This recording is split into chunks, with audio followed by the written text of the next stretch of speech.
公主，请喝茶。不用了，谢谢。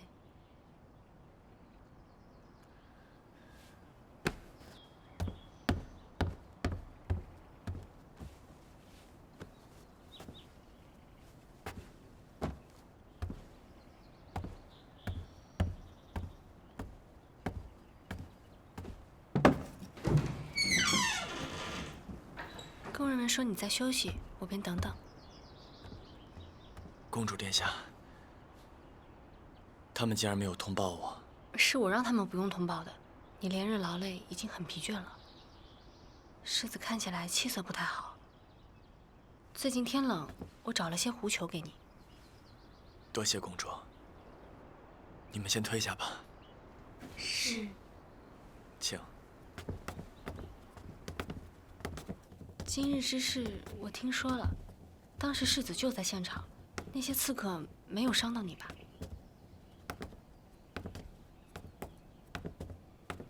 世子今天没有陪我去跳蚤窝，想必是看见什么了，愿意跟我说说吗？我不过就是去见了一位故友，听闻司库里的库银都被换成了砖石，陛下准备怎么办？如今哥哥和姑姑之间剑拔弩张，哥哥说孙之淼是姑姑推荐的人，那些刺客们都是冲着孙之淼去的。可姑姑却说孙之淼去也是经过哥哥同意的，跟他无关。那公主殿下能想到什么办法帮陛下吗？世子是真的觉得我很聪明吧？可我也不是真的什么都懂啊。我平时说的那些都是书里看来的，这件事我是真的不知道怎么回事。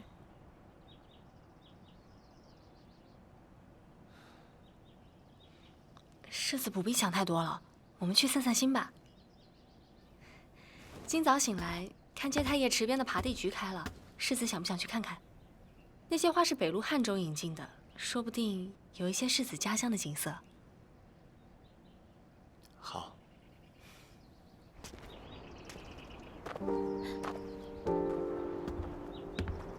玉然，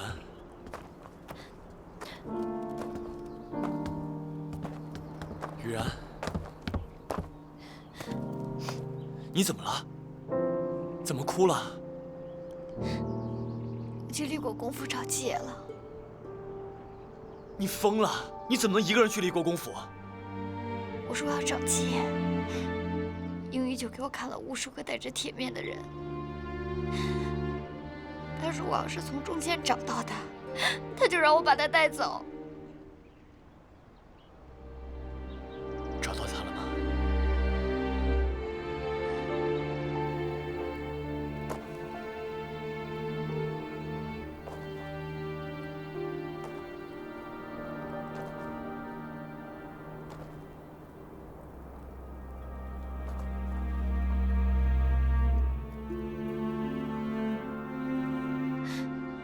我找到了，可是他的眼神变了，他看着我像看着一个陌生人。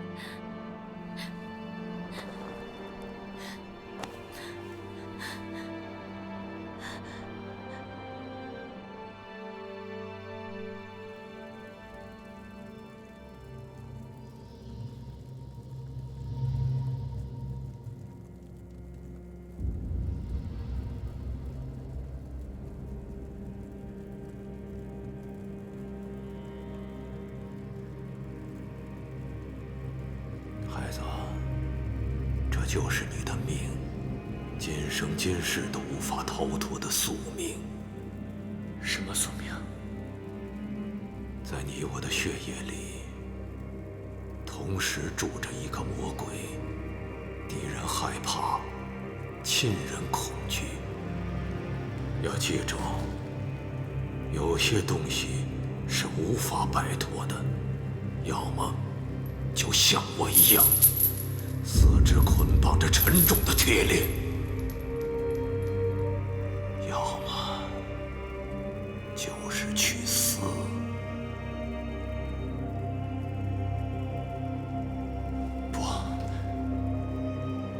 会像你一样，也不会去死。我想好好活下去。阿苏勒，你的生命还有不到6个月的时间。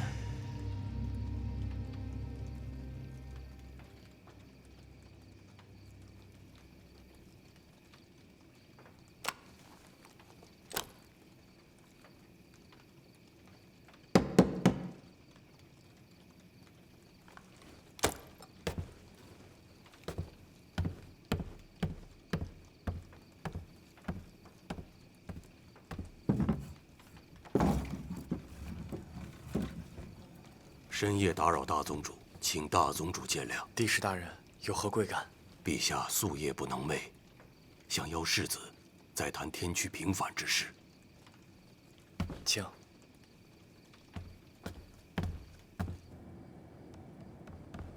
来人呐！抓刺客！抓刺客！小心！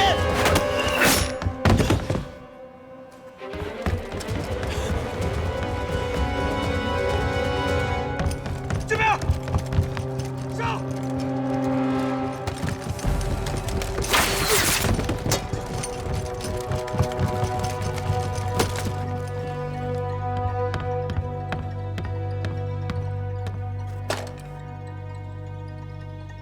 执金吾提起，说吧，你们受谁的蛊惑？我要杀你们很容易，但我要知道你们背后的名字。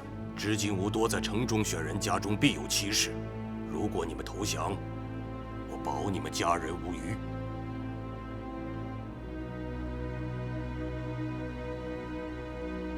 我说到做到。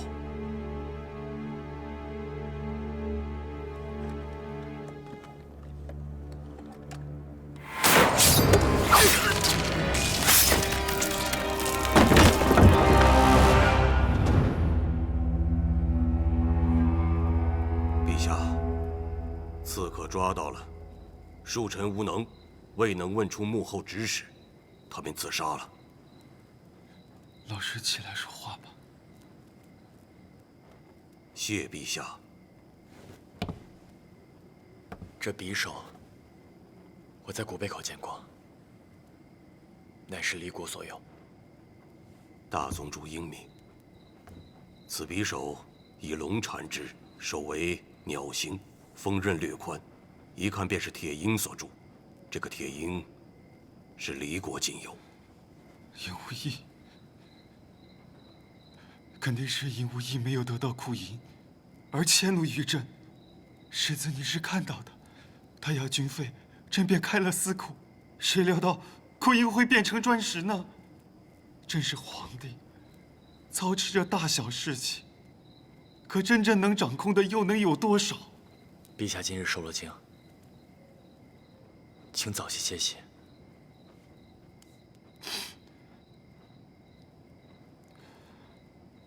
本想和世子说说话的，让世子见笑了。老师，替朕送送世子。是。陛下保重身体。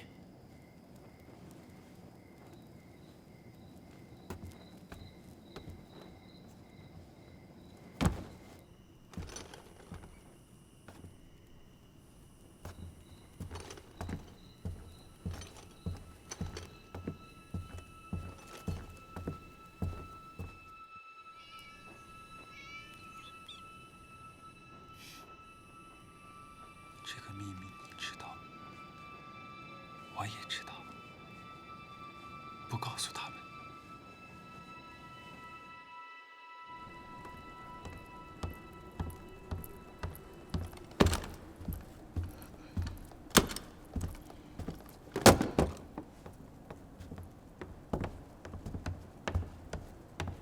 公爷，什么事？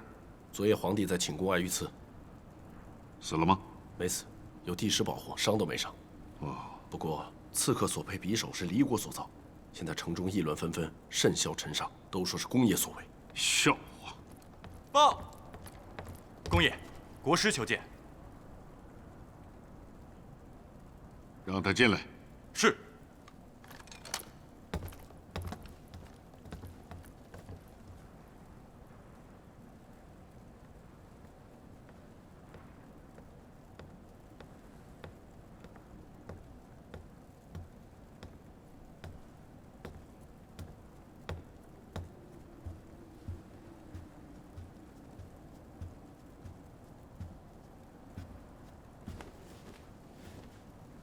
拜见公爷。国师前来所为何事啊？毕城有罪，请国公处置。国师凭一己之力平退下唐大军，何罪之有啊？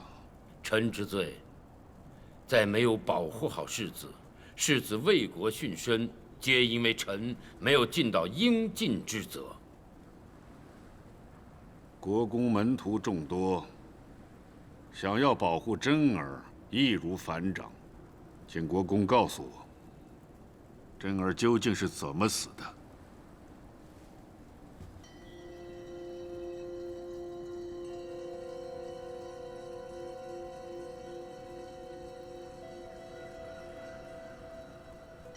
世子英勇抗敌，身先士卒，丝毫无畏。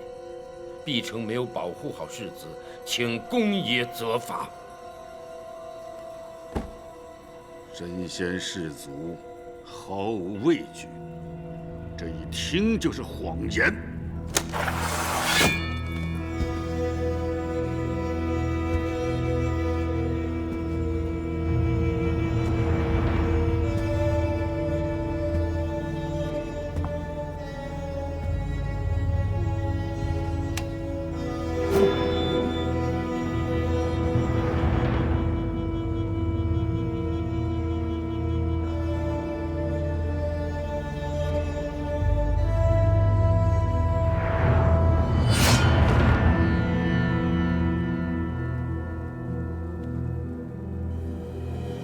起来吧，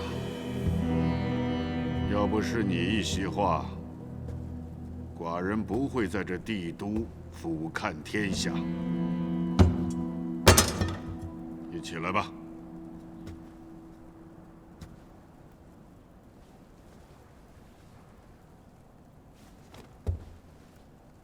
国师刚到，皇帝便遇刺，真是无巧不成书啊！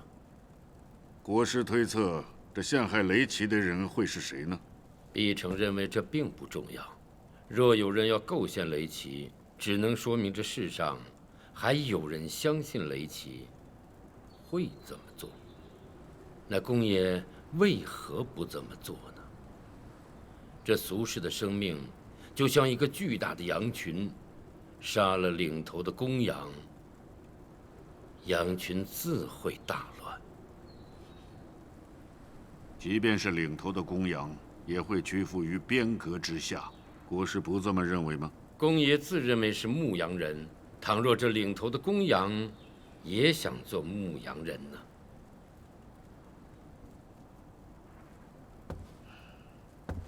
国师此番前来，已然料定寡人不会责罚你。那说说目的吧。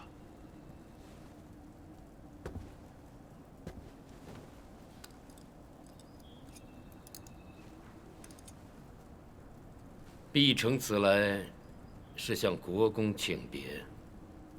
如国公所愿，您已入帝都，即便是白氏皇族，也会屈从于您的霸刀之下。公爷正享受此刻眼前之所得，看来已不再需要毕城为您再进一步了。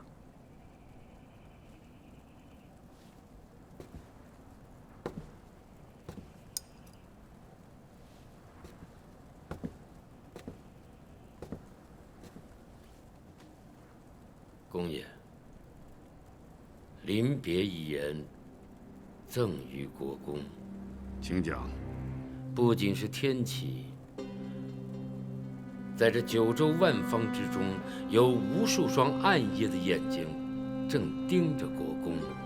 望公爷千万保重，毕城在此祷祝公爷从此一马平川，早日君临天下。谢谢。你我毕竟不是一路人，今日一别，他日相见，但愿是朋友。若是敌人，寡人不会客气。必城告辞了。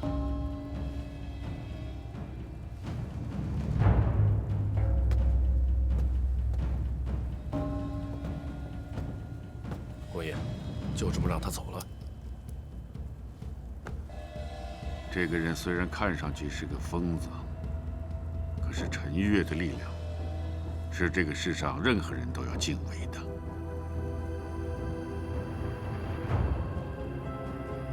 我宁愿在战场上跟东路的4大名将对阵，也不愿意对阵孤身一人的雷碧城，因为你永远不知道他能做什么，也不知道他为什么这么做。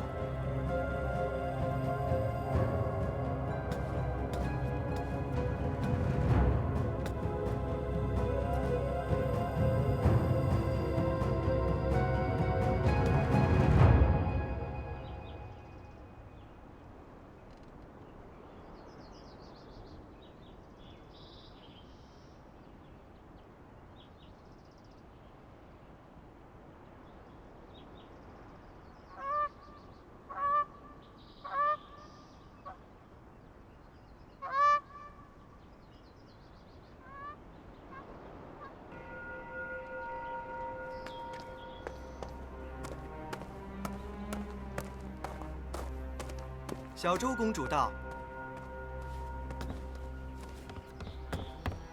我刚从哥哥寝宫过来，听闻世子昨夜跟哥哥在一起，你没有受伤吧？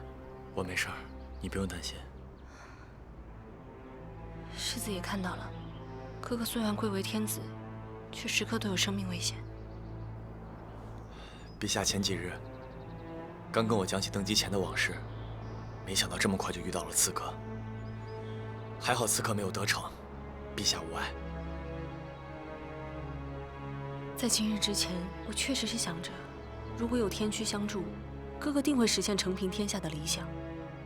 但我万万没有想到，会让世子陪着哥哥在鬼门关走了一遭。我可以为了哥哥粉身碎骨，但我没有理由让世子陷入危险，让天驱武士团陷入危险。我们能有什么危险？跟陛下相比，他受到的危险远比我们还多。等过些时日，我便派人送世子回南怀吧。启禀世子。见过世子，小周公主，殿下有请。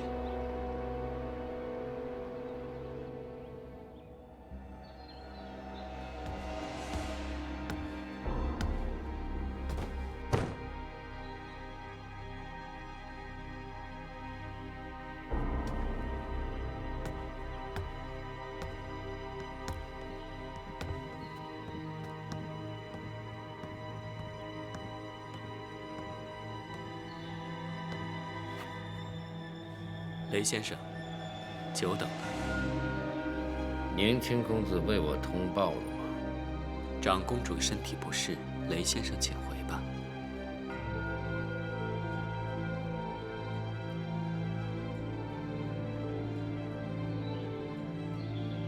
雷先生，还有什么话要说吗？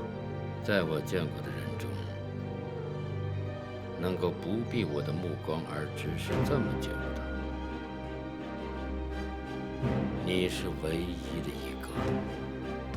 宁卿只是木马，雷先生不必多虑。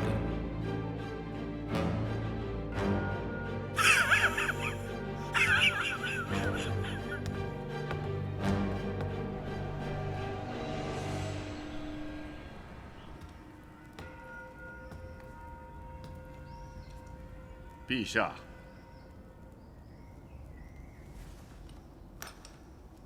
听说皇宫里混进了刺客，惊扰了陛下，不知今日陛下是否好些？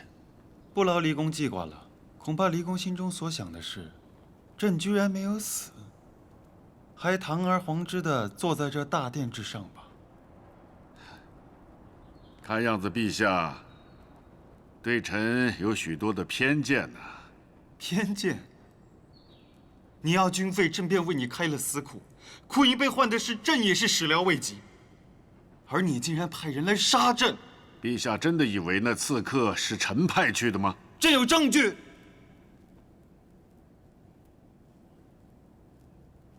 臣今日上朝是为了清君侧，不需要你清君侧。臣看书上说，古寺出于峡，归狱毁于毒中，点首者不能辞其咎。不知这是什么意思？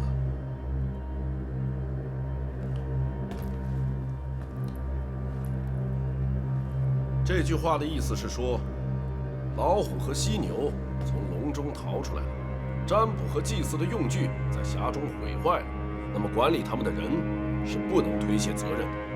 好，百官之中是谁负责太清宫的安全呢？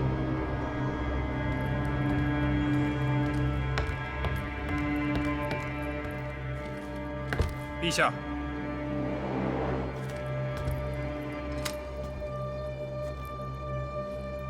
太清宫的安全一直是由金吾卫负责。好，那陛下的安全又是谁在负责？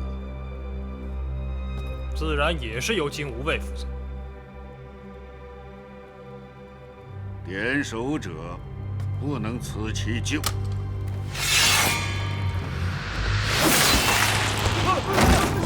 保护皇上！皇上，大人，保护皇上！顾家，保护皇上！顾家，顾家，胆大妄为！宁无义，竟敢在大殿之内杀人！起哄！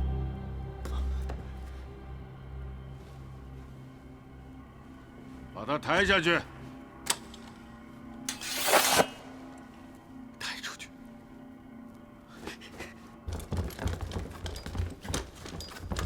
下去吧。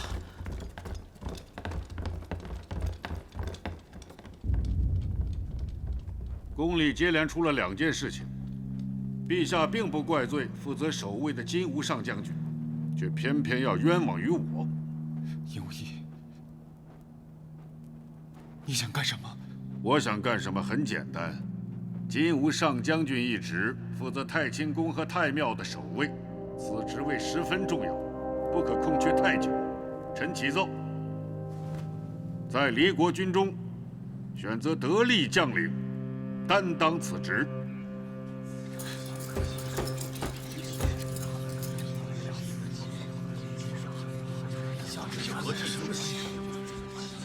金吾上将军，朕自有人选，不需要一个离国人在朕的面前进进出出。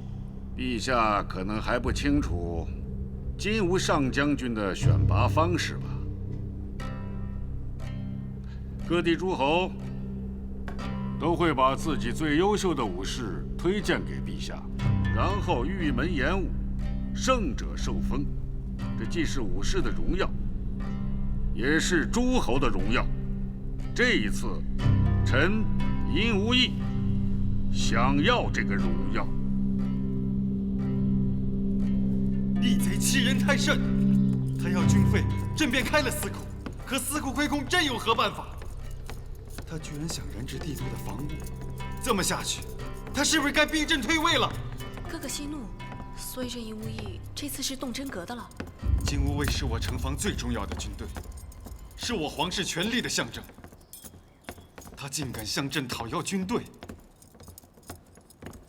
如今无卫真的受他把控，到那时候，我白氏皇族就没有异于偏安之处了。但如今事已至此，我们能做的就是赢下这场比武。只是离国向来都以军武立国，这武士们都是虎狼之辈，尹无义推举的人必定是个强手。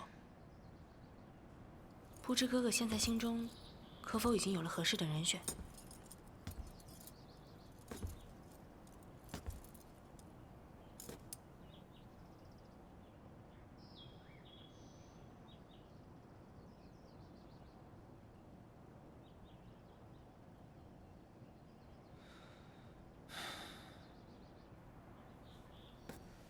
金吾卫这些年一直在姑姑的把持之下，稍有官位的恐怕都是姑姑的朋党。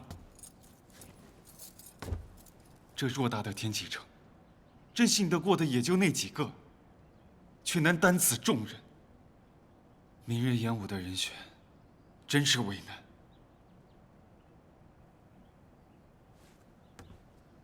哥哥也不必过于焦虑了，因妹妹捉奸，此事也并非完全没有办法。妹妹有何办法？哥哥说了，姑姑经营了金吾卫多年，想来这个位子她也是不愿意让给尹无义的。不如让我去跟姑姑谈一谈。不行，你若去找姑姑的话，哥哥，这再难听的话我也不是没有听过，可如今当然是比武之事更重要。哥哥放心，小周心里自有分寸。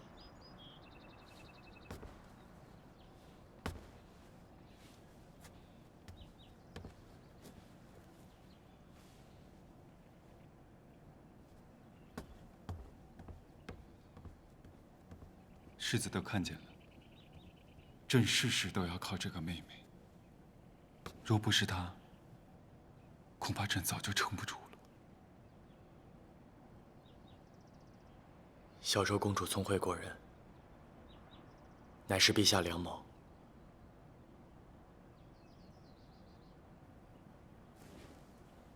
归臣知道，尹无义今天这步，已将陛下逼入危卵之境。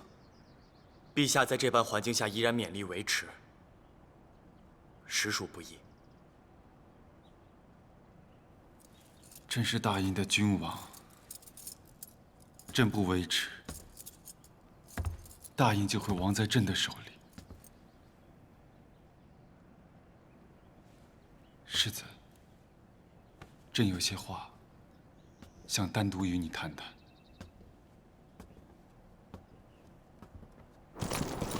这。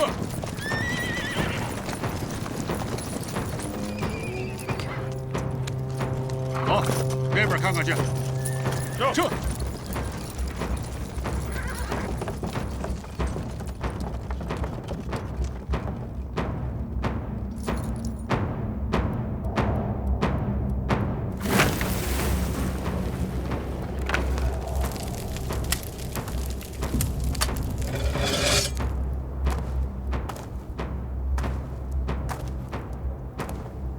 这是怎么回事？呵呵，英玉弄的新花样。连续站10个人，每个人身上一条束带，他抢下的束带越多，证明他武功越高强。但如果他的束带被别人摘掉了，就得立刻停手。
连胜10人，这种事儿在雷胆营见得多吗？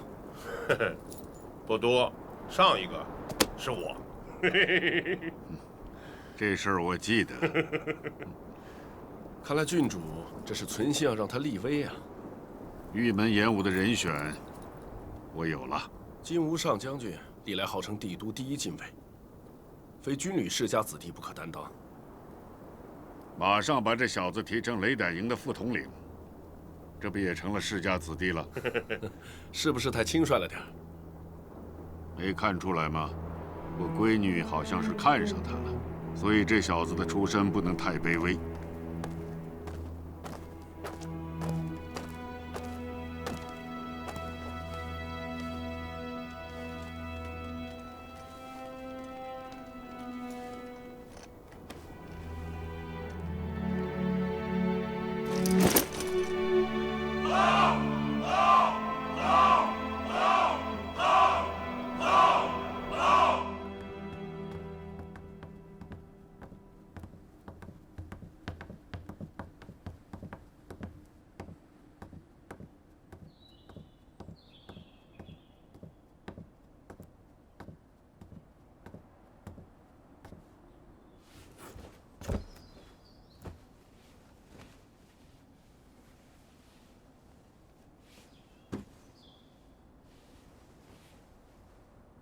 小周见过长公主。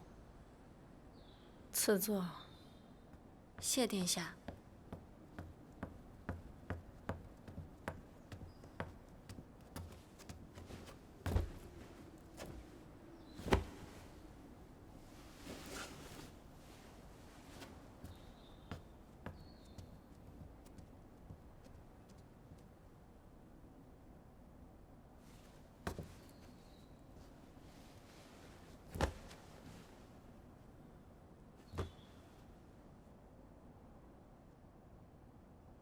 你为皇帝做说客，是来说金乌上将军的事儿？是。说吧。银无义未能得到军费的补充，是绝对不可能离开帝都的。现在染指金吾上将军的人选，就是他经营帝都的第一步。一旦被他得逞，就必然会有第二步、第三步。我知道，姑姑对待银无义的态度，一向都没有哥哥那么坚决。但恕小周直言，没有军力在手，姑姑即使想要跟尹无义合作，又拿什么跟他合作呢？帝朝的威严吗？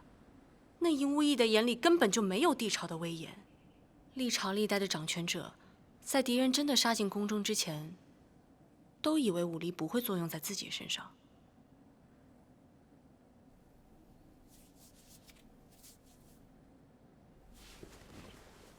我要说的就这么多。还等姑姑答复。是什么原因让你放下傲气，来这里找我啊？我不想让世子参加玉门演武。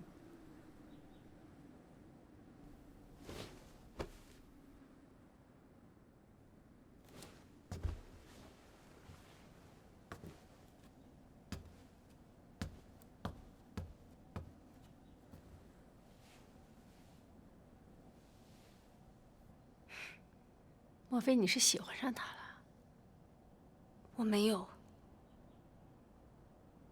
你去吧，明日演武，我会给皇帝推荐个人选的。谢姑姑。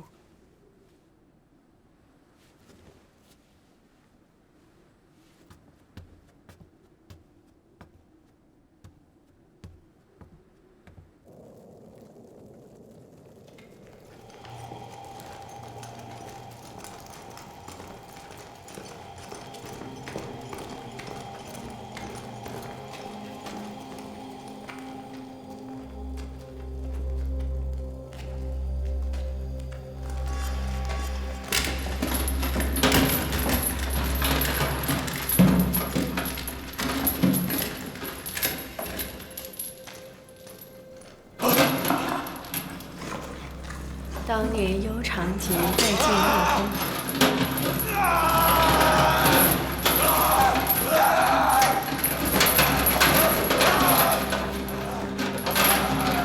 自从幽长节失踪之后，他就疯了。但凡有人在他面前提起幽长节的名字，他就不受控制，仿佛那夜他经历了3罗地狱。看来往事把你折磨得不浅啊。今日本宫来是想给你个机会，重新做人的机会。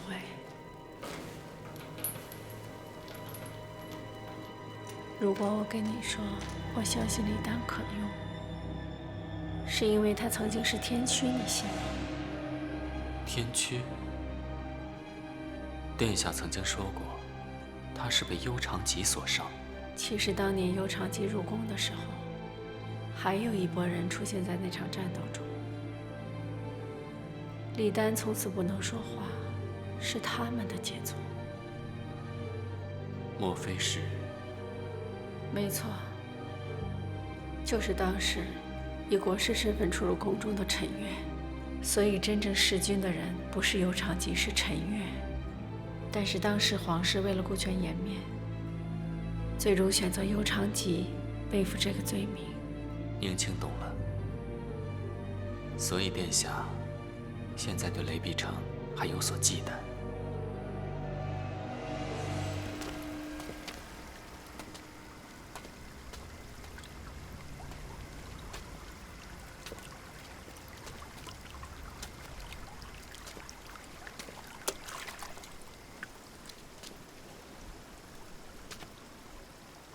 易先生，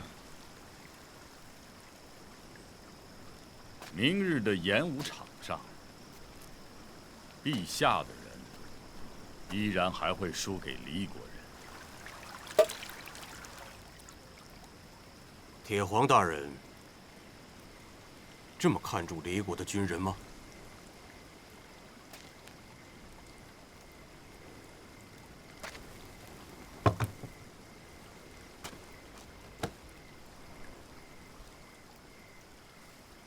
所谓武技，说到底就是杀人的技巧。而那黎国人是见识过地狱的野兽，一旦踏入帝都，就如虎入羊群一般。想必铁皇大人前来，是想授朕以良策。没有良策，怎敢面圣？不过，这个良策嘛，是需要陛下的一点决心和狠心的。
长公主，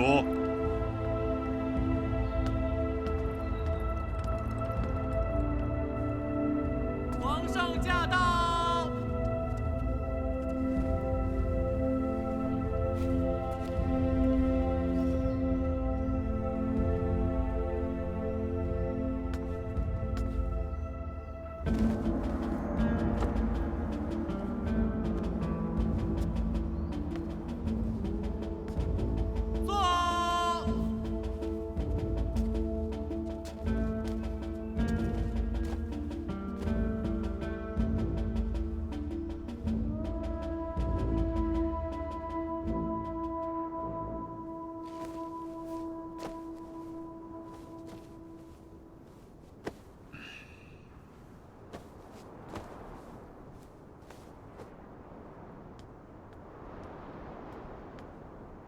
玉门比武开始。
陛下，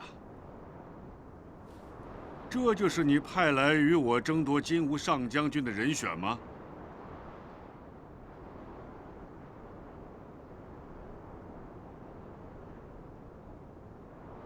那臣就在此谢谢陛下跟长公主了。离宫且慢，陛下并非没有别的人选。归臣，请命出战。